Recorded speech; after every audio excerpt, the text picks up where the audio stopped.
Hello বন্ধুরা, আমি makeup artist Dolly. আজকে চলে গেছিলাম, কোথায় গেছিলাম সেটাই তোমাদের সাথে শেয়ার করব। দেখে বুঝতেই পারছো আমরা কোথায় গেছিলাম। আজকে লোকেশন ছিল হাওড়া গোলাবাড়ি। সেখানেই চলে যাচ্ছি।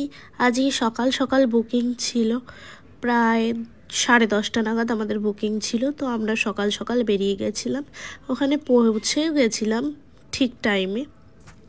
যেতে যেতে একটু ভিডিও করে নিচ্ছিলাম। দেখতেই পাচ্ছ চারিদিকটা কীরকম কুয়াশা হয়ে রয়েছে, কিচ্ছু দেখা যাচ্ছে না, এত চারিদিকে কুয়াশা হয়ে রয়েছে।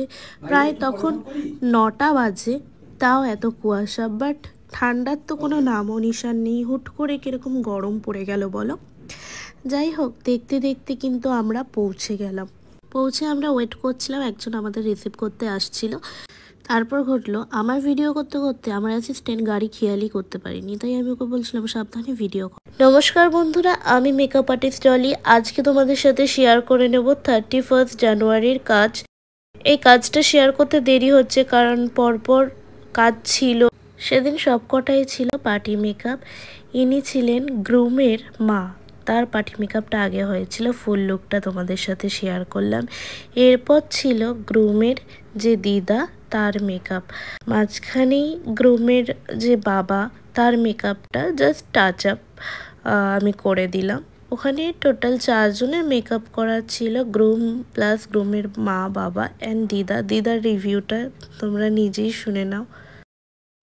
মেকআপ করকে আচ্ছা লাগা? আচ্ছা লাগা। মিষ্টি দিদার রিভিউ শোনার পরেই আমরা শুরু করলাম গ্রুমের মেকআপ। গ্রুমেরও হালকার ওপর টাচ আপ ছিল। তো সেদিন ছিল ওদের টিকা। অ্যাকচুয়ালি বিয়েটা হচ্ছে আমাদের সরস্বতী পুজোর দিন, সেই ভিডিও তোমাদের সাথে শেয়ার করব। আর তোমরা অবশ্যই কিন্তু আমাকে জানিও সবার মেকআপগুলো কেমন হয়েছিল, অবশ্যই কমেন্ট করে জানিও। আর কে কোথা থেকে ভিডিও দেখছো তোমরা অবশ্যই কমেন্ট করো। এই কাজটা কিন্তু আমার ছিল হাওড়ায়, এই ফার্স্ট আমার দূরের লোকেশনে কাজ। সেদিন গ্রুম বা গ্রুমের বাবার ফুল ভিডিওটা আমার নেওয়া হয়নি, ফুল রেডি হওয়ার।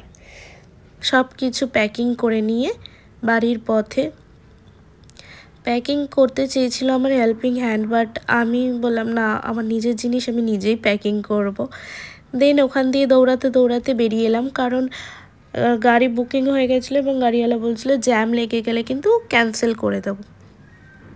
তো আমি বলছিলাম ব্যাগটা একটু সাবধানে ঢুকিও, কারণ ব্যাগের মধ্যে আমার আত্মাটা রয়েছে। যাই হোক, দেন গাড়িতে উঠে পড়লাম। এই যে আমার হেল্পিং হ্যান্ড সুস্মিতা, সেদিনকে আমাকে অ্যাসিস্ট করেছিল।